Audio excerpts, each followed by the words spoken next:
everybody? AdamHarry back again with GentleBen. How's it going, dude? Great. We're here. We're actually going to play some Dark Age today, man, right? Dark Age, yeah. All right, so cool. Today we're doing a Grudge match. Yeah. We have Forsaken versus Forsaken. This is Ben's list, by the way. We have St. Mary. She was on our last battle report, but that was a different version of her, the mounted St. Mary. Today we're going to take St. Mary on foot with some more of her sort of super friends. Each saint has their own specialists that only they can take. Last time I took St. Mary with two of her characters, which would have been Joan and Judah, but I didn't take any of her cool flensas or the weirdly named clergy ands. She had mostly generic Forsaken troopers, so yeah, walk us through your list real quick, just for the folks at home. All right, so at the center we have St. Mary herself on foot. She's one of the few saints where I kind of prefer the rules for the foot version of her over the mounted version of her. She's got one less wound than the mounted version, but she's got a little bit better defense, so she's a little harder to hit. And what's the really big difference is she has unstoppable, so when she is reduced to 0 wounds, she can make a psych check, and if she passes, she gets to keep going and keep killing. So in a lot of ways, she's actually more resilient than her mounted version, even though the mounted version has a little extra armor and an extra wound. So what are the other models in this little group of 4 here? All right, so these weird ladies are the clergy ands. They're all named clergy and. She's clergy and. She's clergy and. This is because Dark Age models are often named after the Brahm paintings that they were based off of. So that's why they have the odd names. So the story for the fluff is that the very first clergy and was actually named Anne, and so now it's an honorific. They all become named Anne. So those are like basically St. Mary's trusted bodyguard. The flensas, and I guess rules, you probably want to know about their rules. They kind of do melee and range. As you can see, they have a pistol and a whip. Okay. They're pretty good at both. The pistol's a decent enough gun. It's not great. It's got kind of low range. They can shoot it twice because it's rate of fire 2, so it's not bad. Not bad. In melee, they have 2 attacks, which is good, but they're both kind of weak. They basically hit you with the back of their pistol, and then they'll whip you. So the whip has, I believe the whip has bleed, which is kind of cool, but neither of them are very high PS. So they're kind of they kind of aren't the strongest in melee. Okay, and then this is the that's Joan, right? Joan. So Joan is actually a saint now, but this is old Joan. When she was just one of St. Mary's buddies. She has one psychogenic, which is precognition, where she'll let you, if she casts it on a model, that model can reroll a missed attack. Yeah, I remember using her last time with the Weaponsmith guy. Yeah, and you just kept missing. I did. It was pretty bad. Missing. Over here, the flensas, they are sort of kind of almost reformed criminals. They're the 3 in the front, right? Yeah, the 3 ones with all the skulls. Yes. So they used to be, all the flensas, there are only a few left now. They were all these horrible raiders that were operating in the name of the Forsaken under a different saint, and they were just really, really evil. Sure. But Mary has found a way to redeem them, so they fight for her now, and I guess she keeps them out of trouble, has them doing good stuff. Cool. But that's the way they work. They're very savage. They have very high defense but low armor. If you, I think hit them, if you miss them, I think they can hit you back. Yeah. And when I hit them, though, they explode. Yeah. Yeah. And then the guy in the back. The guy in the back is Judah. He's your weird shotgun preacher. He has a shotgun, and he shoots things with it. He also can squaddling with models and incite, which will give them a bonus to assault. Sweet. Cool. And yeah, that's your list. We are playing 750, right? 700? Yeah, 750. So this is basically just this is just Mary and all her cool toys. There's literally nothing for generic Forsaken in it, and everything that Mary can take is in here. Sweet. And it's a really cool Mary list. And we'll pause real quick. We'll go take a look at my list. All right, so here's my list. Here are the minis in my list. Ben's actually going to run through while I work the camera here. So Ben, if you would be so kind as to walk through my list, starting there with the Archangel. All right, so this is the Prevailer Council. They're a different sub-faction in Forsaken. They get these cool Archangel models. They're 3 in total. Today we just have 1. It's Archangel Michael. Yes. He's got the old sword and board combo. He's basically just a really good melee beat stick. He also has a pretty decent ranged attack that has a blast on it. So he's good at just hitting stuff one-on-one. And he looks cool. And he looks cool. Don't touch the wings, though. Yeah, they're resin. They're kind of They'll cut you. They're a little fragile. So he's brought with him some other Prevailer troops. These are War Knights. They're pretty straightforward, single wound, 50-point models. Their thing is if they are in base to base with one another, they get a bonus to armor because of the whole shield formation thing. And then behind them is the voice of the Prevailer. She's kind of a cool. She's another psychogenic model. Unlike Joan that we just talked about, she's a psychogenic master. That means she gets to take 3 psychogenics from the few Prevailer ones that are out there. So today she's brought along Mark of the Beast, which is kind of an offensive debuff. Like she names a model, and any models that she squad links with get a bonus when they target that model. She also has Holy Revival, which basically brings a model back from the dead for a turn and then it dies again. Cool. And she has Light of the Lord, which is a healing. It basically turns her into a medic, but there's a chance that that ability will kill a model. Which is okay, because if it was going to die anyway. Right, so basically, it would have been dead anyway. But so that's the difference between her and a regular medic. And then, just real quick too, the captain is also there. Oh yes, the War Knight captain. So he's just an upgraded War Knight. No reach, but he hits harder, he's more accurate because he has assault. He has a shield bash attack, but he can also use, which does stun and knockdown. Against tougher opponents, he can add a stun counter if he doesn't feel like he can just finish him off. And he also has his own weird little psychogenic Weight of Sin, which can give models panic and immobilize counters, which is also really good. Cool. But it's kind of, in my experience using him, it's been kind of hard to get off. Sure. So over here, these are generic Forsaken, so regardless of what Saint or if you play the Prevailers or whatever, you can always take these Firestorms. They're just flamethrower ladies. I kind of call them Charlie's Angels because they have the 70s hair. Yep. These two anyway.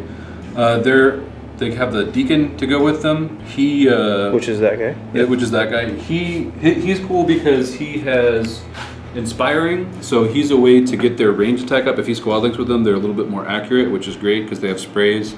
This is one of those games where you have to roll the hit with sprays, so that means they're going to be hitting more models because they have the template. More dice. So more dice, better accuracy on all those dice, so that's why he's here.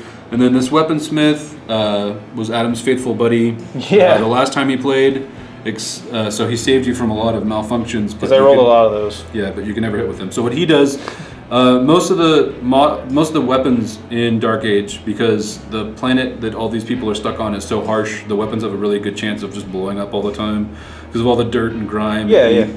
So they keep guys like this Weaponsmith around to help maintain the weapon. So he has superior maintenance. 3 times per game, when Adam would have rolled a malfunction, he can just ignore it. The attack doesn't hit, but the model, when you do malfunction, when you do malfunction, you hit yourself with the attack, so that lets him get around that. And full disclosure real quick, these are all GentleBen's models. They look awesome. Thanks for painting them. That's kind of the reason we wanted to play, to show them off, because they look freaking awesome. So thanks. And also, Dark Age is a fun game, and more people should play it. That's true. That is also true. This game is actually a lot of fun, and it's pretty quick once you get the hang of it. So, real quick too, while we're talking about the actual gameplay, let's talk about the scenario real fast. Oh yeah, okay. So we're actually doing 2016 scenario. That's the Dark Age. Just like a lot of companies, has their own tournament pack. They release new scenario rules every year. This is the first time we've done one for 2016. This one is called Champions. Okay. Basically, we're pitting our heroes against each other. It seemed perfect kind of for this event because we have an Archangel, we have Mary.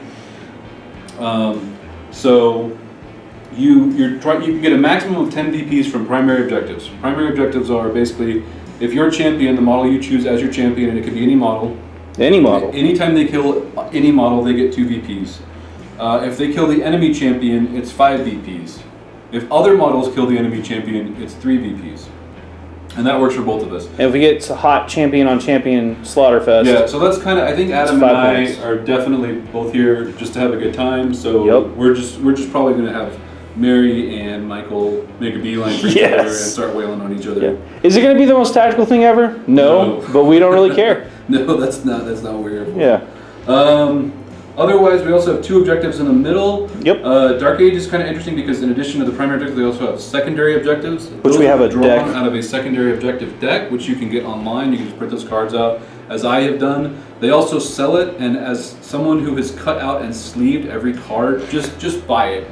You should really just buy it. Just buy the secondary objective deck. I mean, that's another thing too. Again, all of the cards are online. Again, for all of the faction cards. Right, all the rules, all the faction cards, everything's available online. Yeah. So, but you can totally just buy it. Yeah. Well, the cards come with the models, and the rules you can buy a hardback. Yeah. But yeah, one of the other things that you can download online are the secondary objective cards. Cool. Well, I've got two objectives, and you've got two objectives, which I'll probably show mine off real quick. Those are my two here. I don't know what they are. Show the folks at home real fast. These are what they look like. The other way. So that's my first one. It's pretty simple. And then this one, which is very interesting. And that is the point of of those two. All right, you can look, Ben. You can look. The point of those two bases in the middle is a lot of times the secondary objective will say, if a model spends 2 AP while in base to base with this objective, you get a VP. Mm-hmm. They work like that. Also, because there's a whole deck, you can just, if you think that your objectives are bad, you can discard 2 and draw another 2. It's a good discard mechanic, basically. Yeah. Cool. So those will add to our VP total, and could end up being a tiebreaker if we both end up maxing out on those 10 VPs from primary objectives. And the game technically doesn't end until everyone's dead. We can just keep going. Yeah. But, well, I mean, that said, we're already deployed, so we're going to go ahead and get started with the first turn. So it's going to be Forsaken turn 1. We're both playing Forsaken. Who's up first? I don't know. Okay, real quick, everybody, just a quick reminder of how this game works. Everything's got the stats, as you see here. Oh, it's super glary. There we go. So everything's got stats. The cog up top is your action points. You've got your defense stat, your armor stat, your movement stat, how far you can move. This is, in this case, 3 inches. Your psychic stat, or your psyche stat. Thank you. Psyche. And then your hit points, one hit point. So these are the War Knights. Ben actually went first. I'm going to show you my turn real fast. They have a squad link ability, so you can basically link all these guys and activate that whole block as one, and then because it's an IGO-UGO system. Right. So what's going to happen is I'm actually going to activate with my War Knight Captain, who has basically squad link 5. So I'm going to be able to squad link these guys because they're War Knights.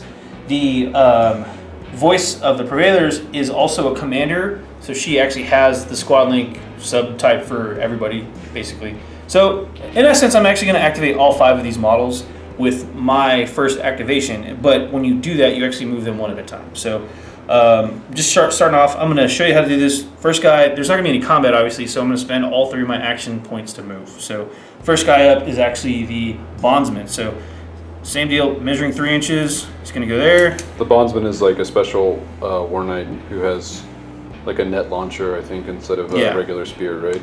Yep. Yeah, it's called the Tribute. No, sorry, it's net launcher. Yeah, net launcher. So he moved 3 inches. That's one activation point, or one action point. 3 more inches, another one. Boom, 3 more inches. So that's his 3 action points. 3 inches of movement per action point. Real simple. If you want to charge, you spend your action point to move, and if you get within melee range, you then can do your attack. You get a bonus for charging. Pretty simple. So once we have combat, we might show the first example of combat off, but this is turn 1. I just want to show you real simple activation. So I'm gonna get back to my turn. All right, folks. The end of turn 1. It wasn't super exciting. We all just kind of moved up. As you can see here, my line just surged forward. Michael's taking a flank solo because he's awesome. Yeah, ranges in Dark Age are pretty short. Yeah. These are not well maintained weapons. We're talking like 8 inches for the most part. Yeah. If you get a gun with range 14, like, man, you're a sniper. Set. Yeah. Death from afar right there. Real quick too, just wanted to talk about the terrain super quick. These barricades are going to be heavy cover.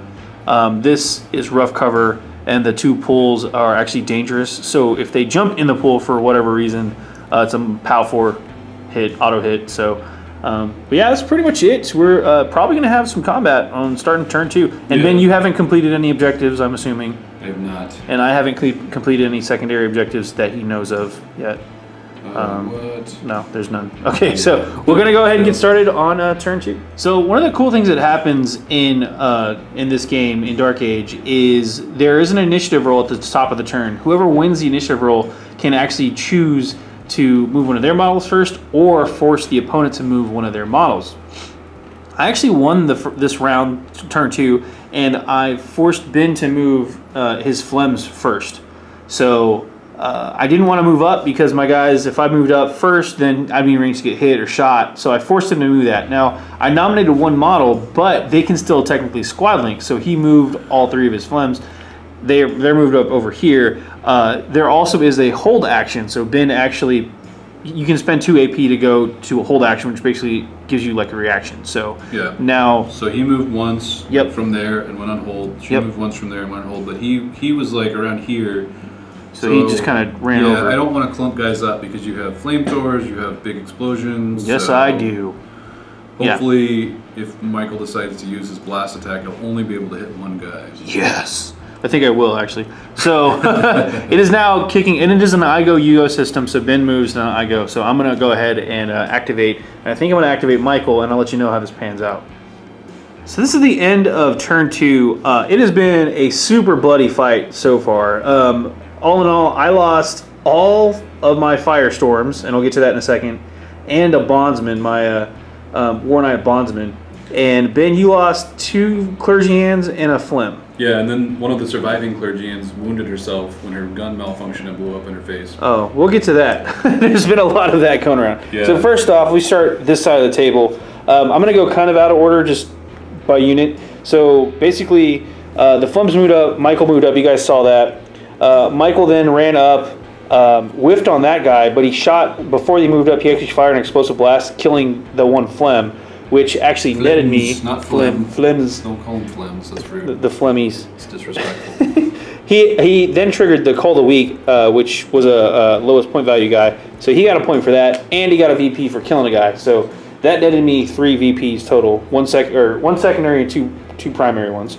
Ben moved around 2, shot over here with a clergyman. He moved one clergyman up. I moved up a second clergy, one of my firestorms, who then traded shots.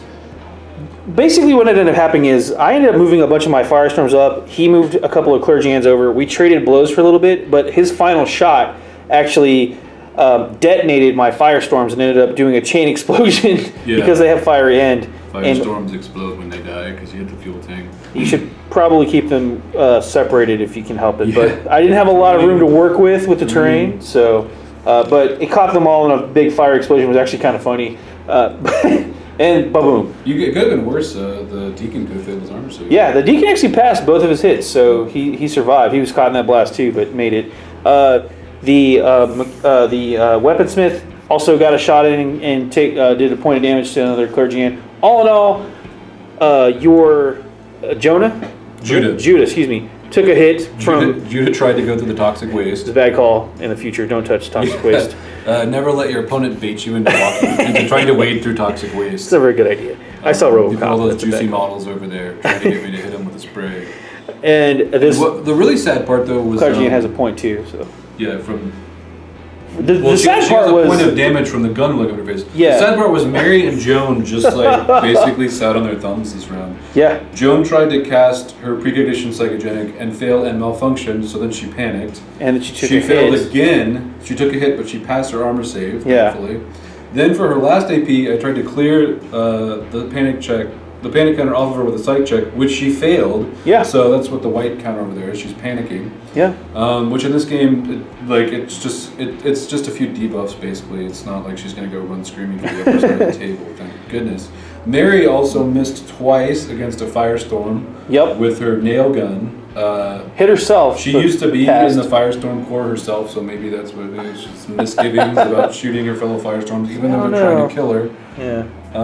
So she got no VPs. Don't forget Michael. Oh yeah. When he ran in to swing on this guy, I not only whiffed, he struck back. Actually, he struck before I swung. Yeah. I think I said earlier that if you miss them, they get to hit you back. It's not quite that.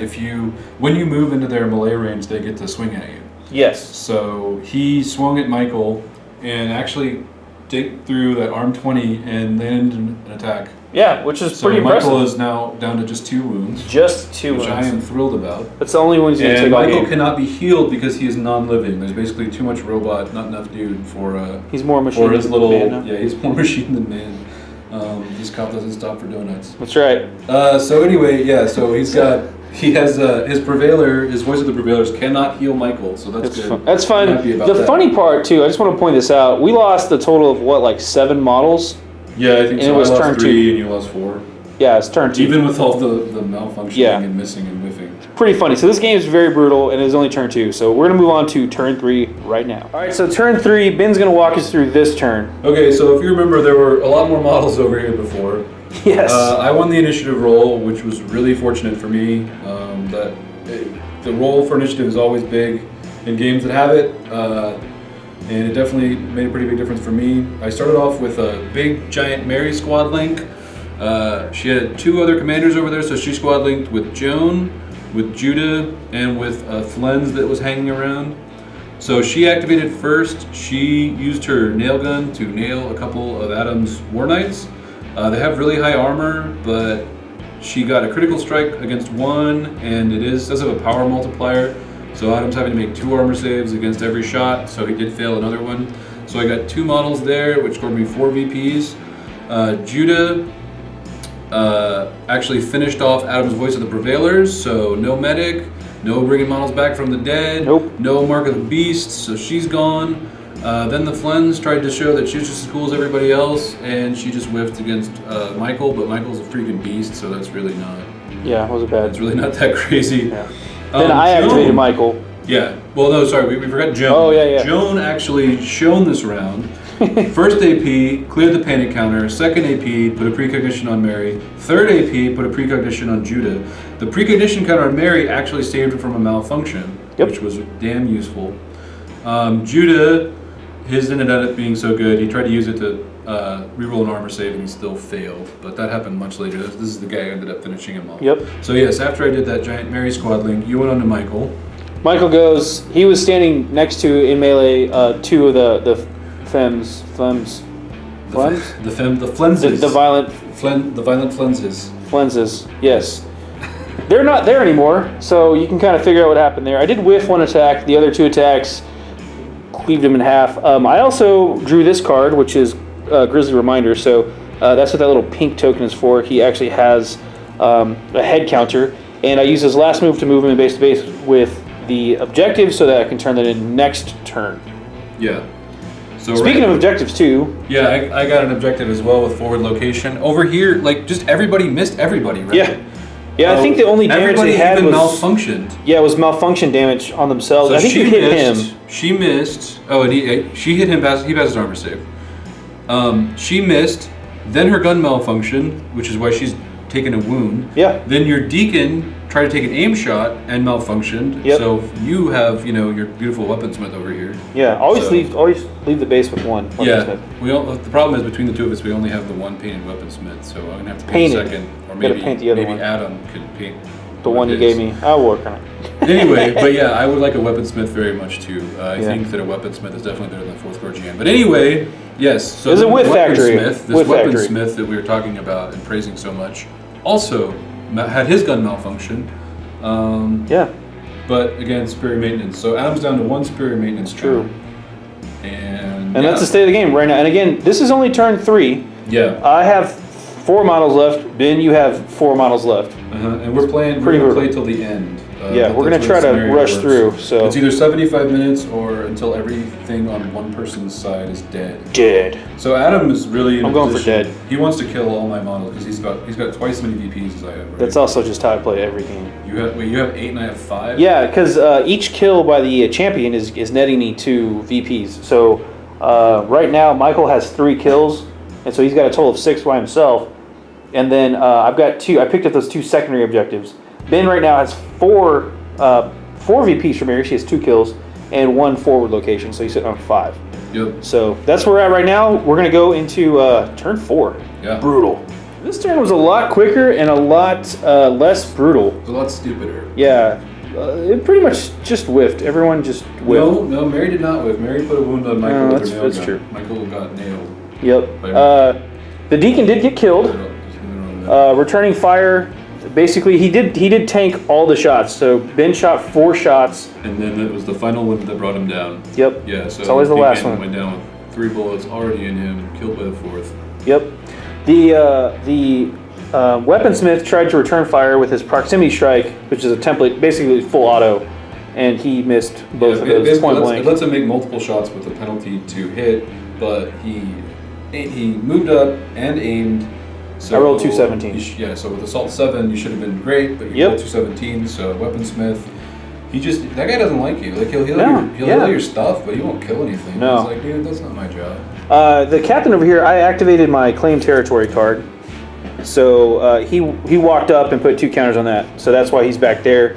And then Michael charged. Unfortunately for me, I whiffed on Mary. So we're going to go into turn 5. It's finally happening. It's going to happen. The showdown is finally happening. The big showdown. Here we go. All right, so you saw us when we went out last turn. Michael and Mary were facing off between the pool of toxic waste and the scrap heap. Adam won the initiative, so he's just going to go for it. Mary is unharmed, but Michael has 2 wounds down, so this is go time for him. Yeah. So let's see.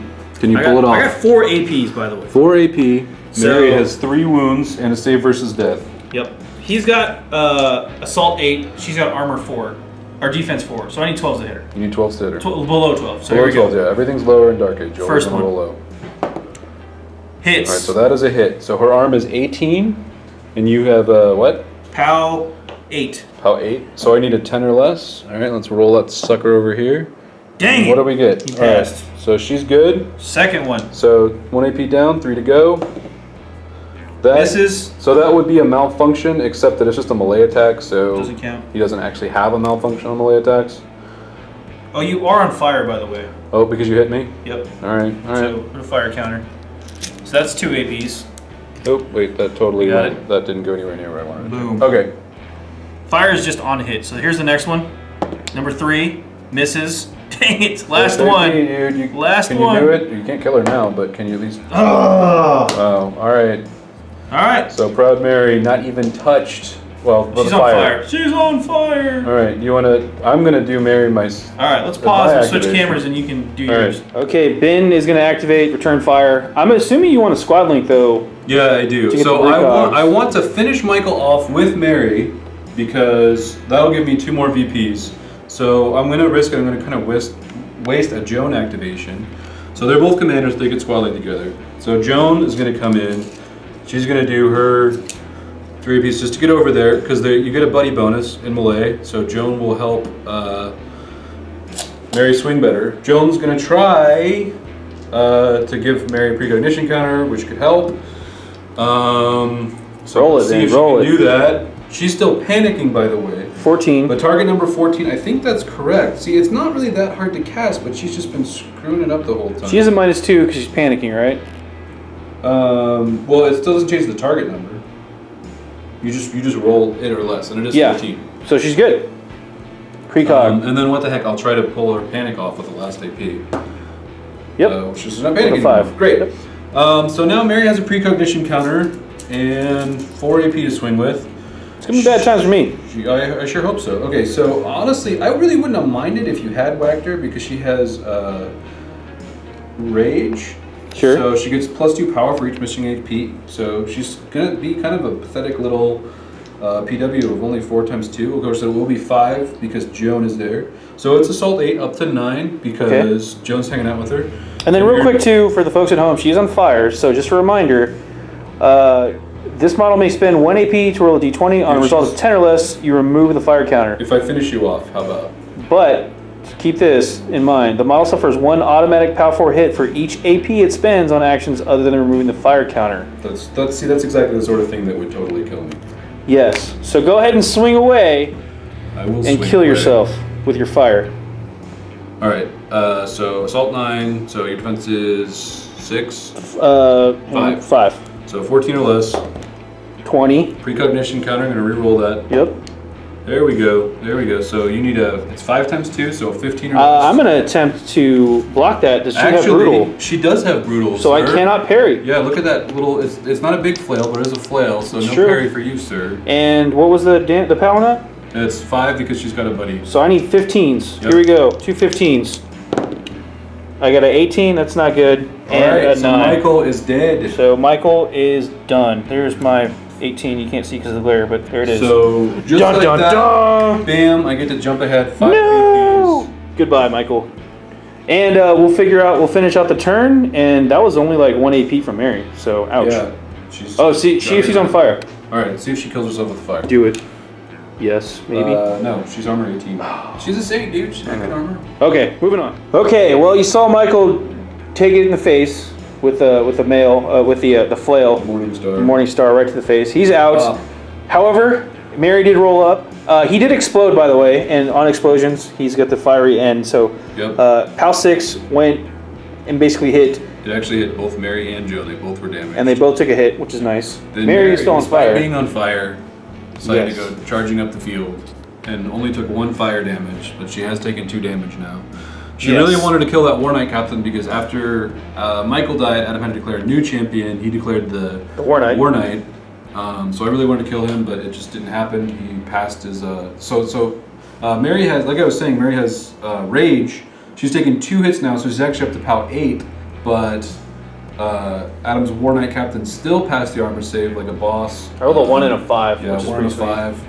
So he was down to a 10. So I activated the War Knight just to score that one objective, which is the claim territory. So I scored that one again, and then I swung and didn't hit Mary back hard enough. So, and then over here, the Clergyans took out the weaponsmith with a headshot. With a headshot. So she activated her first shot. He did a critical armor failure. And that was pretty much so it. 2 wounds, and yeah, boom, gone. So that was the turn. Nails, right? No. It was a great turn for me. So here's the thing. Yeah. It still is going to come down to an initiative roll. Adam Let's and roll it his real quick. champion once again are squaring off against each other. 13 and a 3. Okay, so I'm going so first. now Adam's champion might kill my champion, in which case Adam will jump up by 5 BPs. However, I only have 1 model left, so... Oh, one last thing. He did have Kingslayer. I did have the Kingslayer. Boom. As well. Jamie Lannister card right there. So he actually got 2 VPs off that one. Those are secondary VPs. So the point total at home, just in case you're wondering, I have 6 primaries and 3 secondaries. Ben has 9 primaries and 3 secondaries. So pretty close game, really. So if the War Knight kills her, we'll see what happens. I got the turn, so here we go. So that turn was super quick. My Knight Captain actually did kill Mary, which she only had 1 hit point left. Yeah. So on 3 swings, he whacked her, she saved. He whacked her, she saved. He whacked her, she did not save. Then she has her unstoppable saving throw, which is a PS check, and her PS is 16. So usually, it's pretty good. Yeah, usually she doesn't die. But you rolled an 18. I rolled an 18. That did score me the 5 points for killing your champion, and I also drew this card, Bounty Hunter, so I got +1 secondary VP too. So then, because if I killed his captain at that point, I would have lost, because I would have been behind. We would have been tied for primaries, but I would have been behind on secondaries. I actually used Jones AP to complete the relay secondary. So now we are tied on primaries, we're tied on secondaries with 4 each. Yep. And primaries well, I'm at 10 and you're at 9. Yeah. So as soon as I kill his guy, I tie, because the max you can get is 10. So Ben is trying to score more secondary points now to stop the bleeding. Stop the bleeding, yeah. So but that's where we're at right now. It all comes down to the initiative roll. The Clergyman ran this way. He's going to try to pop my character as soon as the opportunity strikes. So let's do the initiative real quick. I got a 12. I got a 14. I'm going first. All right, let's see what happens. I got to draw my objective cards, but here we go. All right, on this turn, I won the roll, as you guys saw. My War Knight Captain went. He actually managed to hit Joan with his first swing, took her out of the game. Unfortunately, these are my 2 objectives, so I'm actually going to ditch these at the end of the turn now. I can't complete either one of them. I don't have a ranged attack, and he can't kill 3 models anymore. So those are going to go away. I'm going to get 2 new objectives. Ben did not finish me off this turn. He actually just moved up and stopped. So I think he just wants to get over that objective hump and just am I guessing that right, Ben? Yeah, so wait, are we tied still? We're still tied. So if I can get 1 more VP. Yeah, if you kill him, he'll cap out on primary VPs, but he needs 1 secondary VP, so that's what he's holding out on. So this one will come down to another roll, so See what happens. Here's my initiative roll. I got a 13. I got a 2. So Ben is up first. All right, we'll see what happens. See if he can finish the game. All right, it is the end of the game. Why did Ben do that? I'll show you right here. Counterattack. He had to wait for one friendly model kills an enemy model that was within 2 inches at the start of the model's activation. He won the roll. I was within 2 inches. Bullet to the head. Boom. Kills my knight captain. Yeah. Game ends. He gets 5 points off that. Caps out at 10. Goes up to 5 secondary points. Yep. And wins overall. Because she was also my new champion. But Yes. You cap out at 10. Yeah. I'm capped out at 10. Game over. So with one secondary objective point. One secondary. Pretty close. It's pretty close. And again, it all came down to that roll to see who goes first. And it is a super brutal game. I literally have 0 models left on the board. Ben's got 2, and they both have a wound each. Yeah. So this game, super quick, super brutal, tons of fun. Dark Age, man. And it's pretty simple to learn, but then the secondary objectives will make it a lot of fun. And the deck, I really like the deck now. We shared a deck. I think you're actually supposed to have one each, but we shared a deck just for I didn't have the deck with me, so. And now you got to print yours out. You I know. Got out all those cards too. It's not fun. I'll just go buy it. Yeah, just go. Gonna go buy it. Just go buy it. Well, this has been another BoLS Bat Wrap. Hope you guys enjoyed it. I'm AdamHarry from BoLS. Say bye, Ben. Bye. Bye. Thanks for watching, guys. Have a good one.